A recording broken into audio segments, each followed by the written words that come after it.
Hello বন্ধুরা, অবশ্যই আপনারা ডিসপ্লের মধ্যে একটা থাম্বনেল দেখতে পাচ্ছেন। এখানে ভট্টাচার্য যে তথ্যগুলো দিয়েছে, আসলে তথ্যগুলো কতটুকু সত্য সেটা অবশ্যই আমাদেরকে জাস্টিফাই করা দরকার। অন্তত যে আমাদের যারা রাজনীতির সাথে জড়িত আছি কিংবা নাই, সবার এই বিষয়ে আসলে একটু জানা দরকার। সো অবশ্যই ভিডিওটি শেষ পর্যন্ত দেখবেন। চলুন ভিডিওটি শুরু করা যাক। পররাষ্ট্র মন্ত্রণালয়ের সচিব বদলানো হইলে আমার এই এপিসোডে আর হাত দিতে হইতো না। এমন কইতে পারেন যে আপনি কইলেই বদলাইতে হবে, আমি যদি বলি হ্যাঁ হবে, সমস্যা আছে কেন? আমি যে অভিযোগগুলো তুলছি তার কোনটা তো মিথ্যা না। আপনার মন্ত্রণালয় থেকে তো কোনো প্রতিবাদ করেন নাই। প্রফেসর ইউনূস সরকারের সবচেয়ে ব্যর্থ মন্ত্রণালয় হইতেছে পররাষ্ট্র মন্ত্রণালয়, অথচ এই মন্ত্রণালয় সরকারের সবচেয়ে বড় শক্তি হইতে পারত। তো আমরা কি ছাইড়া দিব আপনাদেরকে বিপ্লবকে ব্যর্থ করার জন্য? আপনার কি জমিদার আর আমরা প্রজা, নাকি আমরা আপনার চাকরিদাতার কথা শুনবেন না? নিজেদেরকে হারকিউলিস মনে করেন না। যদি মনে করেন হারকিউলিস খেলবেন, স্বাগতম। প্রত্যেক সপ্তাহে একটা করে এপিসোড বানাবো এই পররাষ্ট্র মন্ত্রণালয় নিয়ে। আর কি কি আকাম করেছেন একেবারে মাইক্রোস্কোপের নিচে নিয়ে ফেলায় দেখাই দেবো সবাইকে। এটা কথা এপিসোডের শেষে কইতাম, এখন শুরুতেই কই। বাঘে চুলে 18 ঘা, পুলিশে চুলে 36 ঘা, আর পিনাকি চুলে জয় বাংলা। কথাটা মাথায় রেখেন।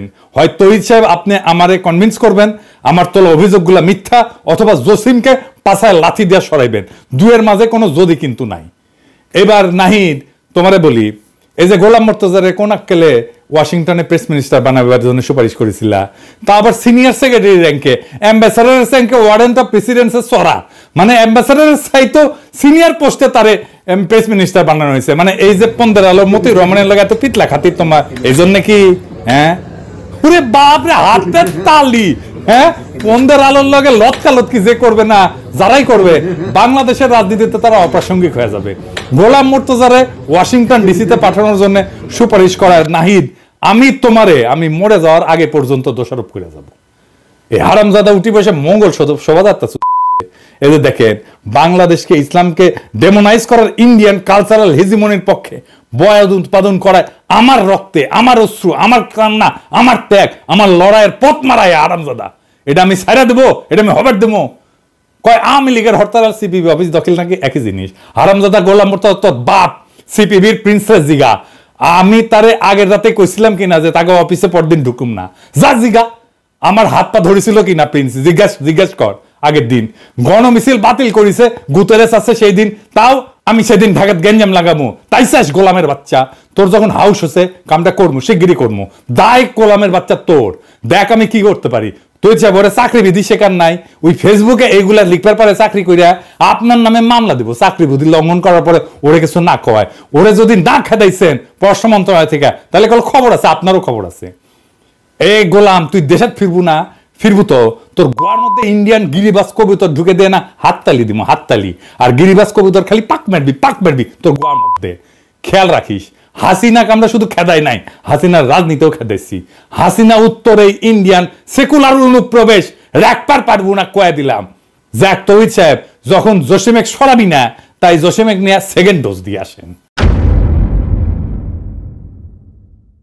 অগ্নি, আমি 3রা মাস তারিখে একটা এপিসোডে হাসিনারে দালাল নিয়ে কথা কইছিলাম যে ভারতের কাছে মাথা বেচা এই পররাষ্ট্র সচিবের কিছু অপকর্ম তুলে ধরেছিলাম। আমি কইছিলাম যে কিভাবে পররাষ্ট্র মন্ত্রণালয় আওয়ামী পুনর্বাসনের কাজ করে চলেছে এই জসিমউদ্দিন। সে ভিডিও প্রচারের পর দেশ বিদেশে বিভিন্ন প্রান্ত থেকে জসিমউদ্দিনকে নিয়ে আমার কাছে অনেক ফোন টোন দেয়। কি বলবো আর বলেন, যে আমি নিজেই অবাক যে কিভাবে এরকম একজন দালালকে পররাষ্ট্র সচিব নিয়োগ দেওয়া হয়েছিল। জসিমউদ্দিনকে পররাষ্ট্র সচিব করার নেপথ্যে যে 3 জন লোক ছিল তাদের কথা আমি তুলে ধরছিলাম।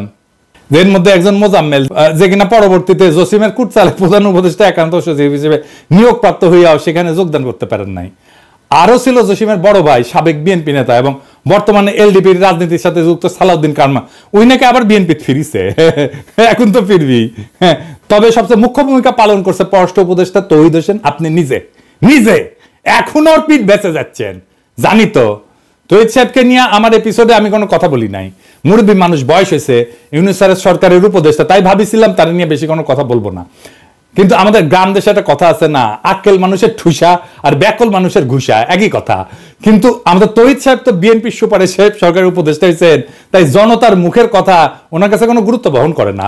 উনি বিএনপি খুশি করিচ্ছেন। আমি আগে কইছিলাম যে বিএনপি আর আওয়ামী লীগ হইলে একই মুদ্রার এপিটোপিট। এরা বাংলাদেশে এদের 5 দশকের লুটের রাজনীতিকে বহাল রাখতে চায়। বিএনপি জানে যে জনতার শক্তি মোকাবেলা করার সক্ষমতা তাদের নাই, তাই আওয়ামী পুনর্বাসনের মাধ্যমে নিজেদের সেফ এক্সিট নিশ্চিত করতে মরিয়া হয়ে উঠছে আমাদের বিএনপি। ভাই আপনারা তো সহযোদ্ধা, আপনাদেরকে এতদিন পরামর্শ দিতাম, এখন জনগণ যেভাবে আপনাদের নিয়ে উপহাস করে তাতে আমার রাগ হয়, কারণ এই বিএনপি জিয়াউর রহমানের না, আবার খালেদা জিয়ারও না, এই বিএনপি সাদাবাজদের, লুটেরার আর আওয়ামী পুনর্বাসনকারীদের। এত কথা বললাম কারণ এই জসিমকে তার পদে রাখার জন্য এখন মরিয়া হয়ে উঠছেন আমাদের তৌহিদ সাহেব, যারা বিএনপি রিকমেন্ড করছিল পররাষ্ট্র উপদেষ্টা হিসাবে। একজন ভারতের দালালকে রক্ষা করার জন্য আমাদের পররাষ্ট্র উপদেষ্টা এত চেষ্টা কেন? কি তার উদ্দেশ্য? এতে বিএনপি আর আওয়ামী লীগের কি লাভ? আর কোন কোন আওয়ামী দালালকে লালন পালন করতেছেন আমাদের এই তৌহিদি জসিম সাহেব, তা দেখলেই সব বুঝতে পারবেন। চলেন আল্লাহর নামে শুরু।